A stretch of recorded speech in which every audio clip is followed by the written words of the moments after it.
Friends, आज मैं आपके लिए लाया हूँ गवर्नमेंट जॉब के रिगार्डिंग नोटिफिकेशन। जैसा कि दोस्तों आईबीपीएस ने आरआरबी ग्रामीण बैंक के लिए officer scale 1, 2 and 3 and office assistants multipurpose का नोटिफिकेशन जारी किया था। उसकी लास्ट डेट है 28/6/2021। पास ही है दोस्तों, 6-7 दिन बाकी है।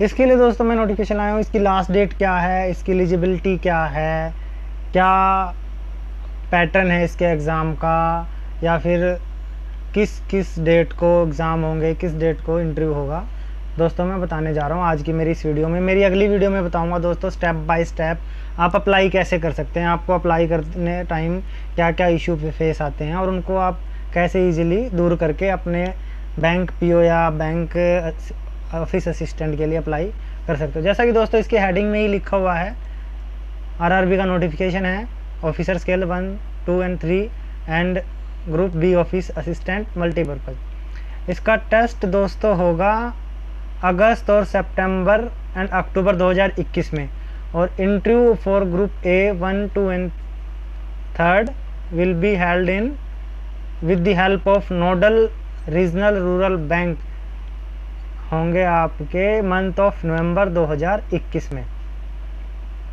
तो ये दोस्तों सबसे पहले इसके लिए देख लेते हैं इसमें बैंक कितने हैं।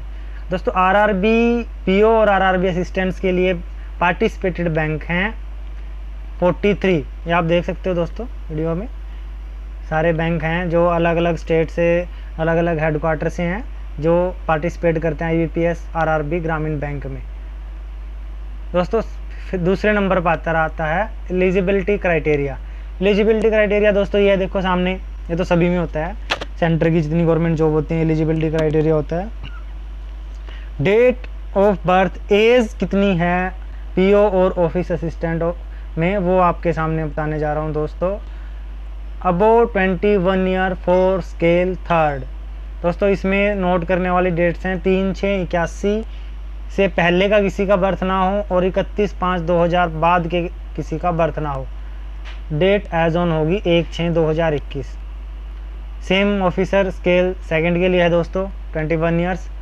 ऑफिसर स्केल 1 असिस्टेंट मैनेजर के लिए है दोस्तों 18 साल मिनिमम एंड 30 ईयर मैक्सिमम। उसमें 21 साल मिनिमम एंड 40 ईयर मैक्सिमम थी दोस्तों। तो इसमें है दोस्तों मिनिमम मतलब 30/6/91 से पहले का किसी का बर्थ ना हो और 31/5/2003 के बाद का किसी का बर्थ डेट ना हो। ऑफिस असिस्टेंट के लिए भी दोस्तों है एज है 18 साल से लेकर 28 साल, ये भी दिए हुए हैं दोस्तों। क्या एज, दोनों डेटें इंक्लूड होती हैं दोस्तों इसमें, ये लिखा हुआ है डायरेक्ट ही। तो दोस्तों एज रिलैक्सेशन क्या है, तो सभी को पता है किसी भी वैकेंसी में एज रिलैक्सेशन होती है। जैसे शेड्यूल कास्ट के एंड शेड्यूल ट्राइब के लिए 5 ईयर्स। दोस्तों ये एज रिलैक्सेशन होती है मैक्सिमम ईयर में, मिनिमम ईयर में कभी भी एज रिलैक्सेशन नहीं होती, ये बात ध्यान रखने की है। मैक्सिमम ईयर में एज रिलैक्सेशन है, एज है रिलैक्सेशन 5 ईयर्स। ओबीसी के लिए है 3 years. Person with benchmark disability के लिए है 10 years.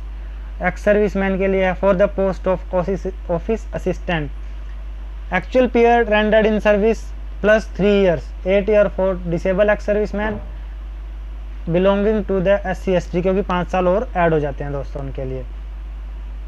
In case of ex serviceman commission officers including ECO SCO who have rendered at least 5 year military service, उनके लिए 5 ईयर्स। देख लो दोस्तों सामने है आपके। विडो डाइवोर्स्ड वुमेन के लिए only for the post of office assistant age concession up to age of 35 years for general and 38 years for OBC and 40 years for SC/ST candidates. और जो दोस्तों 84 के राइट्स में प्रभावित होते हैं उनके लिए एज रिलैक्सेशन है 5 ईयर्स अपर एज में। तो दोस्तों उसके बाद आते हैं हम, ये दोस्तों क्राइटेरिया है फिजिकली हैंडीकैप का या इलनेस का, जो भी है आप एक बार देख लेना। नोटिफिकेशन का लिंक मैं अपनी वीडियो के डिस्क्रिप्शन में डाल दूंगा, आप एक बार और देख लेना। मेन पॉइंट मैं आपको बता रहा हूँ। अब EWS को भी रिजर्वेशन मिली है दोस्तों। अब है एजुकेशन क्वालिफिकेशन प्लस एक्सपीरियंस कितना है, कितना चाहिए एज ऑन 28/6/2021 जो कि लास्ट डेट है रजिस्ट्रेशन की। ऑफिस असिस्टेंट मल्टीपर्पज़ के लिए चाहिए दोस्तों bachelor degree in any discipline, graduation होनी चाहिए नॉर्मली। उसके बाद है प्रोफिशिएंसी इन लोकल लैंग्वेज, जिस भी डिस्ट्रिक्ट से या जिस भी आरआरबी के लिए आप अप्लाई करना चाहते हो, अलग अलग स्टेट की अलग अलग लैंग्वेज होती है, उस लैंग्वेज में आपकी प्रोफिशिएंसी होनी चाहिए। और डिजायरेबल है दोस्तों कंप्यूटर की नॉलेज तो होनी चाहिए, आजकल सबसे ज़रूरी है। द सेकंड है officer scale 1, bachelor degree in any discipline, graduation जो है। बस प्रेफरेंस दिया जाएगा दोस्तों जिनकी degree agriculture, horticulture, forestry, animal husbandry में है। ये काफ़ी सारी फील्ड हैं क्योंकि आरआरबी में ग्रामीण में काम आती हैं बैंक्स में। कंप्यूटर की नॉलेज डिजायरेबल है, प्रोफिशिएंसी इन लोकल लैंग्वेज ज़रूरी है। डिजायरेबल क्या ज़रूरी होनी चाहिए, क्योंकि आप जिस भी स्टेट से भरोगे उस स्टेट की लोकल लैंग्वेज तो आपको आनी ही चाहिए। Officer scale 2, general banking officer manager. इसमें दोस्तों bachelor degree in any discipline with minimum of 50% marks in aggregate, ये ध्यान रखने वाली बात है दोस्तों। इसमें आप क्राइटेरिया दे दिया, बाकी वही animal husbandry, science, agriculture, engineering वगैरह। इसके साथ दोस्तों चाहिए 2 year experience as an officer in bank और फाइनेंशियल इंस्टीट्यूशन। अब है दोस्तों ऑफिसर स्केल 2, स्पेशलिस्ट ऑफिसर। ये अलग अलग स्पेशलिस्ट के ऑफिसर होते हैं, जैसे अकाउंटेंट, लॉ ऑफिसर या इंफॉर्मेशन टेक्नोलॉजी ऑफिसर। उनके प्रेफरेबल मार्क्स डिग्रियां होनी चाहिए, उनके रिगार्डिंग ही होता है। जैसे आईटी के लिए दोस्तों बीटेक, बीएससी होनी चाहिए, डिजायरेबल है, सर्टिफिकेट होने चाहिए उनके पास, 50% मार्क्स चाहिए एग्रीगेट। चार्टेड अकाउंटेंट के लिए सीए की होनी चाहिए विद 1 ईयर एक्सपीरियंस, उनमें भी 1 ईयर एक्सपीरियंस था, इसमें चार्टर्ड अकाउंट का चाहिए। लॉ ऑफिसर के लिए डिग्री इन लॉ होनी चाहिए, जैसे LLB होती है दोस्तों, 50% मार्क्स के साथ, 2 year experience as an advocate, और should have worked as law officer in bank, किसी भी बैंक में लॉ ऑफिसर। ट्रेजरी मैनेजर के लिए दोस्तों MBA इन फाइनेंस होनी चाहिए, चार्टर्ड अकाउंटेंट। मार्केटिंग के लिए MBA मार्केटिंग। एग्रीकल्चर के लिए एग्रीकल्चर जो पीछे मांगी हुई थी, एनिमल हस्बेंड्री, फॉरेस्ट्री, वेटरनिटी वगैरह में आपका 50% के साथ डिग्री होनी चाहिए और 2 year experience. Officer scale 3, senior manager के लिए दोस्तों bachelor degree in any discipline with 50% marks aggregate. Preference will be given to the candidate having degree diploma in finance, marketing, horticulture, agriculture, forestry। ये वही दोस्तों same सबके लिए same ही है ग्रामीण बैंक के लिए। इसमें एक चीज़ और है, minimum 5 year of experience as an officer in bank. दोस्तों मेन चीज़ ये है, जितनी भी आपकी क्वालिफिकेशन है रिकॉग्नाइज यूनिवर्सिटी होनी चाहिए, एक रिकॉग्नाइज बोर्ड या रिकॉग्नाइज रेगुलेटरी से अप्रूव होनी चाहिए।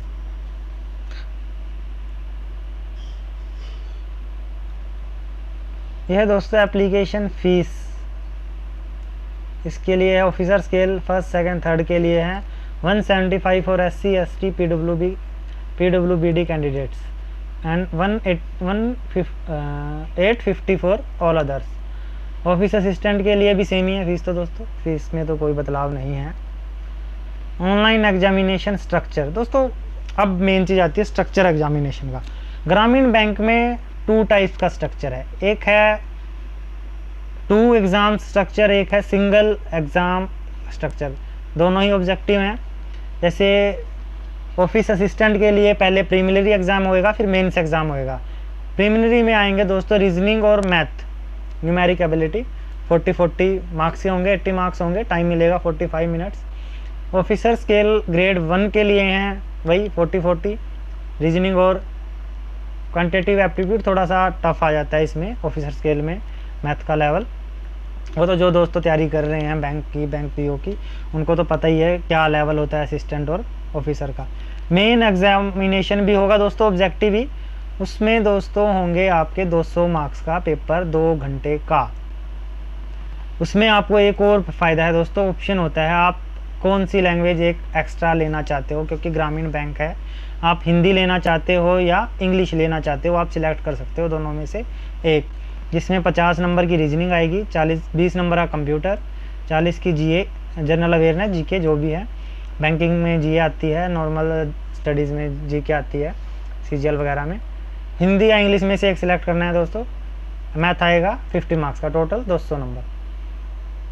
ये अब आ गया दोस्तों ऑफिसर स्केल 1 की। सेम ही है पैटर्न दोस्तों, सेम ही है, एग्ज़ाम का पैटर्न सेम ही है, बस लेवल थोड़ा हार्ड और थोड़ा फ़र्क, बहुत ज़्यादा, थोड़ा क्या बहुत ज़्यादा फ़र्क आ जाता है असिस्टेंट और ऑफिसर में। आप इंग्लिश और हिंदी में से एक सिलेक्ट कर सकते हो, वो एग्ज़ाम के टाइम सेलेक्ट कर सकते हो। यहाँ भी आपको ऑप्शन मिलेगा, जब अप्लाई करूँगा मैं अगली वीडियो में आपको बताऊँगा दोस्तों। ये दोस्तों आइडेंटिटी प्रूफ वगैरह चाहिए वगैरह वगैरह। ये दोस्तों अलग अलग स्टेट्स की अलग अलग टेस्ट के वर्जन, आपको जब कंप्यूटर पे टेस्ट दोगे तो किस लैंग्वेज में आपको टेस्ट मिलेगा, ये अलग अलग स्टेट की अलग अलग हैं। ये आप नोटिफिकेशन के लिंक डालूंगा मैं, उसमें देख लेना। एक होता है दोस्तों फिर कुछ पोस्ट का officer scale 2 and officer scale 2 specialist and officer scale 3 का होएगा दोस्तों सिंगल विंडो एग्जामिनेशन। जो दूसरा पेपर होएगा दोस्तों, सिर्फ दूसरा पेपर होएगा इसमें 200 नंबर वाला, सेम जो ऑफिसर स्केल 1 का होगा, बस लेवल अलग आ जाएगा। जो स्पेशलिस्ट ऑफिसर है उसमें सब्जेक्ट रिलेटेड क्वेश्चंस आ जाएंगे।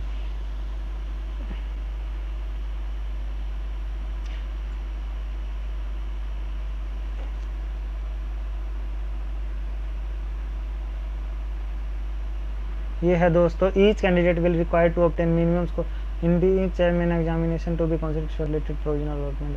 दोस्तों मैं ऑफिस असिस्टेंट सिर्फ पेपर पे ही डिपेंड है, इंटरव्यू नहीं है, क्योंकि ग्रुप सी में आ गया, ये इंटरव्यू नहीं होगा। ऑफिसर स्केल 1 में आपके कट ऑफ बनेगी, कट ऑफ के बाद आप इंटरव्यू में बुलाए जाएंगे, इंटरव्यू के मार्क्स के हिसाब से फाइनल कट ऑफ आएगी आपकी। वो नॉर्मल सी है, हर बार एग्ज़ाम होता है, जो स्टडी कर रहे हैं उनको पता है, बाकी फिर भी मैं थोड़ा सा एक्सप्लेन कर देता हूँ।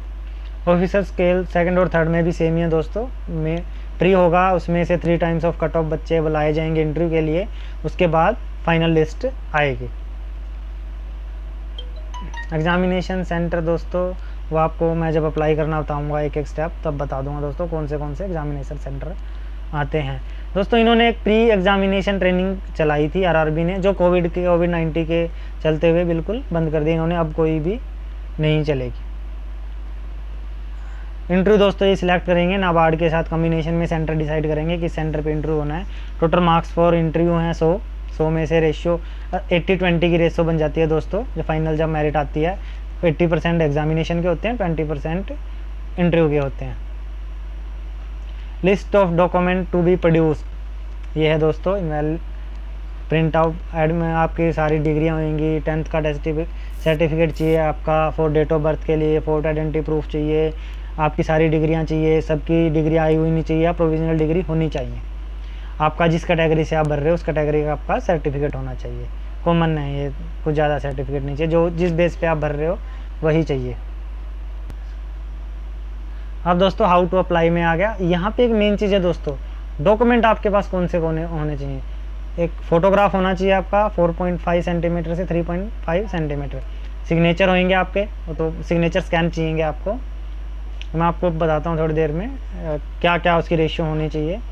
एक होगी दोस्तों सेल्फ डिक्लेरेशन, वो अपने हाथ से लिखनी है दोस्तों, उसका परफॉर्मा है ये ज़रूर ध्यान रखना है आपको, ये लिख के रख लेनी है, नीचे आपके साइन चाहिए, आपको अपलोड करनी होगी जब आप फाइनल स्टेज पर पहुंचोगे ऑनलाइन पेमेंट से पहले। कई बार होता है हम अप्लाई कर लेते हैं, आप कई बार रह जाता है, ये इसलिए है क्योंकि मैंने फॉर्म भी भरा है या सपोर्टिंग डॉक्यूमेंट मैंने दिए, मैं इसका साक्षी हूँ। ये डॉक्यूमेंट फीस रजिस्ट्रेशन फ़ीस मैं आपको बता ही चुका हूँ दोस्तों। अप्लाई करने का आपको बताता हूँ, mode of payment online credit card से हो जाएगी आपको, जो नॉर्मल मेथड हैं आजकल चल ही रहे हैं। एक और चीज़ थी दोस्तों, मैं आपको स्पेशल चीज़ बताने वाला था, ये है दोस्तों क्या क्या लास्ट डेट रहेंगे। 8/6 को नोटिफिकेशन आया था, लास्ट डेट 28 है, 28 तारीख तक आप फीस जमा करा सकते हो, लास्ट प्रिंट आउट ले सकते हो। Call letter examination letter paper के लिए प्री एग्जामिनेशन के लिए है 9 जुलाई 2021। मेन पॉइंट था दोस्तों ये, फ़ोटोग्राफ आपका इस रेशियो में होना ज़रूरी है, 4.5 सेंटीमीटर से 3.5 centimetre, maximum pixel 200x230 pixel preferred. Size आपका 20 KB से 50 KB के बीच में होना चाहिए फ़ोटोग्राफ्स का। सिग्नेचर 140 से लेकर 60 पिक्सल होने चाहिए, 10 KB से 20 KB तक।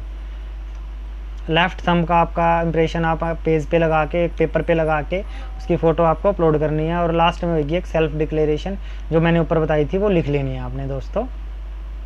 वो मैं अप्लाई करूँगी तब मैं बता दूंगा क्या क्या चाहिए दोस्तों। तो ये था दोस्तों RRBPO का और मल्टीपर्पज़ का नोटिफिकेशन का ब्रीफ। क्या क्या चाहिए, क्या एज रिलैक्सेशन है, क्या लास्ट डेट है, कब एग्ज़ाम होंगे, वगैरह वगैरह।